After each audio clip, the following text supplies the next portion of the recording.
Hi, I'm Christian. Welcome back to another On the Road video brought to you by ApplianceVideo.com.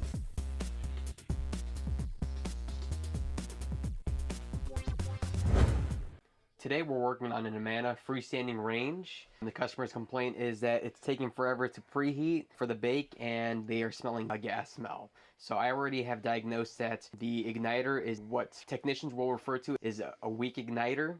So the igniter has to pull a certain amount of current to open the safety valve. If it doesn't do that, obviously it's not going to heat up, or if it does, sometimes it takes a very long time for the igniter to pull that current. So we're going to be replacing the bake igniter today.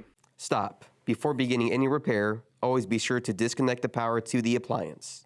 It is also recommended to test the outlet for proper voltage. Remember to also turn off the gas.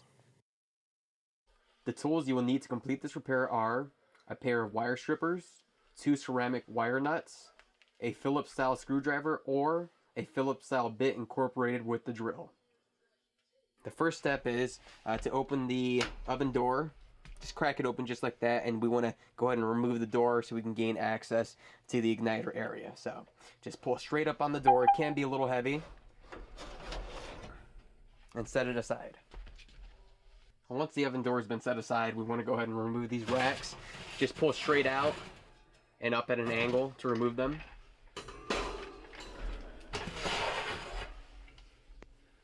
Once the racks have been removed, there's this other pan down here that we want to remove to gain access to the igniter. So we just want to go ahead and pull this towards us and lift up.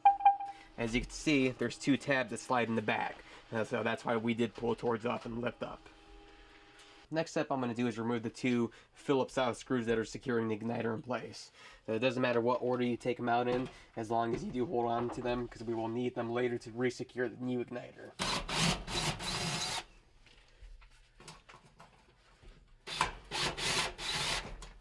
Once the screws have been removed, we could go ahead and grab the igniter and just pull towards us.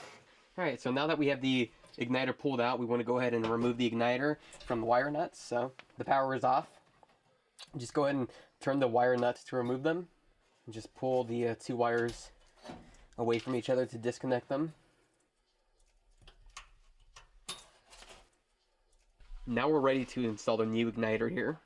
We are going to splice these wires together with the wires on the range. When you do so, you do want to use ceramic wire nuts. That way they don't melt from all the current that is being pushed through the wires. So we're going to carefully set this down. They are very easy to break, so be very careful. We're just going to grab 1 wire at a time and splice the wire with the purple wires that are on the range. You can see how there's not much wire exposed on the actual igniter, so I'm going to cut some of that wire off to make sure that the wires are the same length.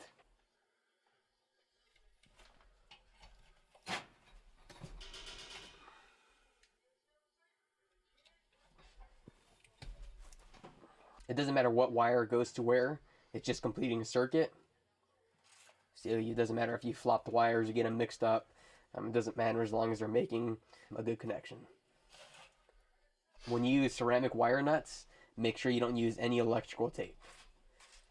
So once you get them on there secure with the ceramic wire nut, you want to go ahead and pull the 2 wires to make sure it won't come apart.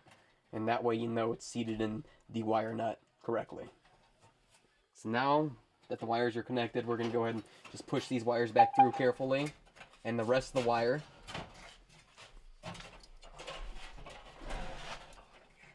And start feeding the actual base of the igniter back in its slot. So be careful when you do this. Once the igniter's in its spot, we can go ahead and re-secure the igniter with the 2 Phillips style screws we removed earlier.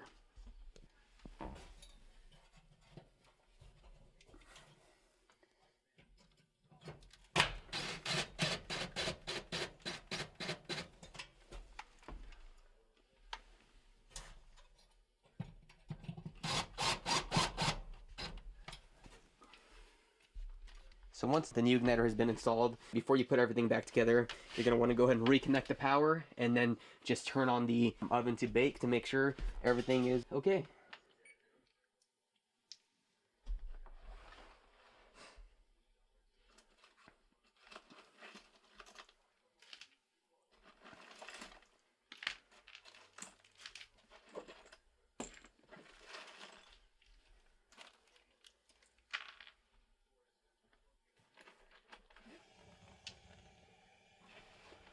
As you can see, the flame did come on pretty quickly, so that's going to wrap up this repair. We're just going to reinstall the wire racks, the burner cover, and the door. Thank you for watching another quality in-home repair video brought to you by ApplianceVideo.com.